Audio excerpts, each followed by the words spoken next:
Hey there, my friend, this is Paul Hutchings with paulhutchings.net. I hope you're having an awesome day. In this video, I want to share with you a little bit about the documentary called Einstein's Big Idea, but more importantly and specifically, how that big idea relates to you. So, one individual that I love to follow online, his name is Ray Kurzweil. You may have heard of him. He's a celebrated inventor. He's been called the Edison of our day. He created the very first text-to-speech software system and done a whole bunch of other great things. He's also made a bunch of predictions for the future that have, crazily enough, been proven to be about 86% accurate, the forecast that he's made. So just a really cool guy to follow. He also is a director of engineering over at Google in charge of machine learning and voice recognition type technology. So anyway, he is how I learned about this documentary called Einstein's Big Idea. I follow Ray Kurzweil's newsletter, and he sent out a newsletter a week or so ago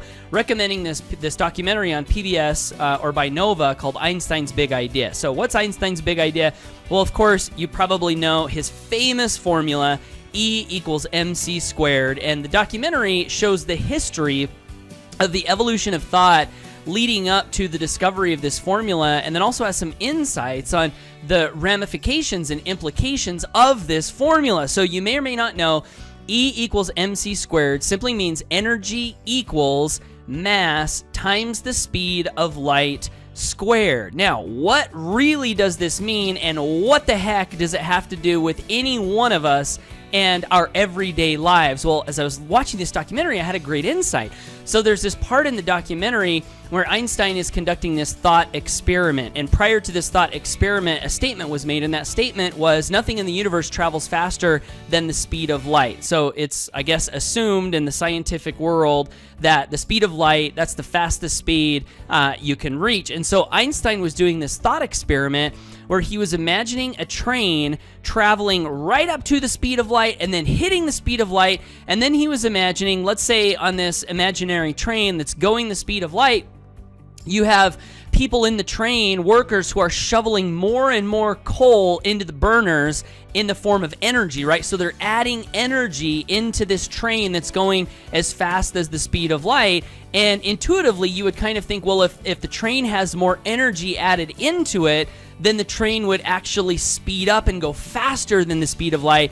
And what Einstein concluded was that actually what would happen is the energy would not be converted into more speed, but the energy would actually be converted into mass. And so what would happen is the train would continue to go the speed of light, but it would get heavier because the energy input, rather than being translated into speed, would actually be converted into more mass. And so long story short, that illustration shows us the transformation that can happen where energy actually transforms into mass, right? Into mass. And what is mass? Mass is all of this stuff that we see in our physical universe. Our bodies are mass, the computer is mass, all this physical stuff we see around us. So the big implication from this formula that relates to us in our everyday lives is that literally energy is mass and mass is energy. They are the same thing expressed in different forms, and they can be converted one to another. So what does this have to do with manifestation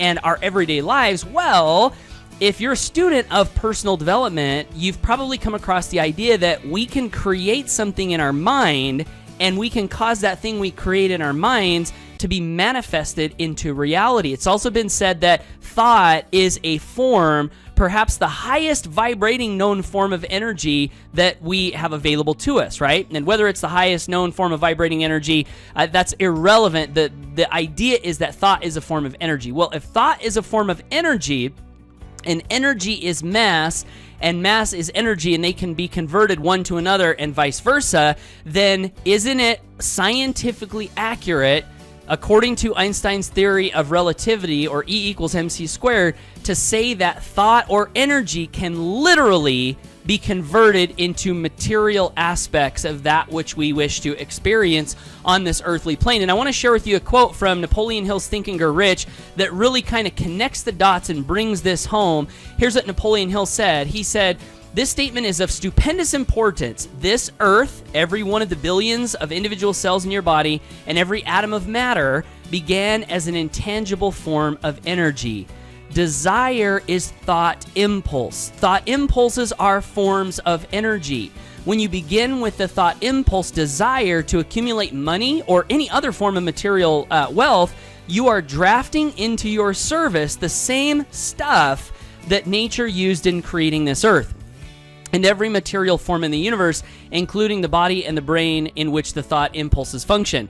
As far as science has been able to determine, the entire universe consists of but two elements, matter and energy. Through the combination of energy and matter has been created everything perceptible to man, from the largest star which floats in the heavens down to and including man himself. And then he finishes off here by saying, you are now engaged in the task of trying to profit by nature's method. You are, sincerely and earnestly, we hope, trying to adapt yourself to nature's laws by endeavoring to convert desire or thought or energy into its physical or monetary equivalent. And that, my friend, I believe, is how Einstein's big idea, his formula for manifestation, relates to every single one of us here on this planet. And that is that thought energy or energy can be converted into material form. And I think that's just so amazing. And it also adds a lot of credibility, in my opinion, and credence to the ideas expressed in so many books about visualization and creating the picture in the mind of that which you desire to manifest in your life, because that's energy at work that can then be transmuted or translated or converted into its material form. So that's my story. That's my thought for the day. I hope this video has been of value to you. I want to encourage you to always go for your dreams. Hey, if you're not yet subscribed to my blog, I would love to give you a free gift. I've created a little document. It's called the Freedom Manifesto.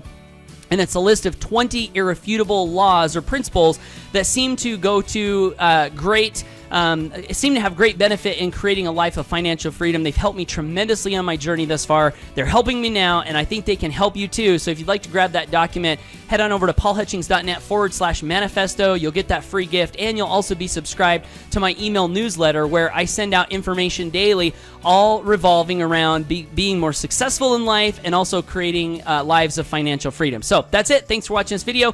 Would love to hear your thoughts and comments down below. Do you agree with these ideas? Do you think they're crazy? Have you used them in your life? Our community and myself would love to learn from you down below. So share your ideas, and we will let you go. Thanks for watching. Take care, and bye for now.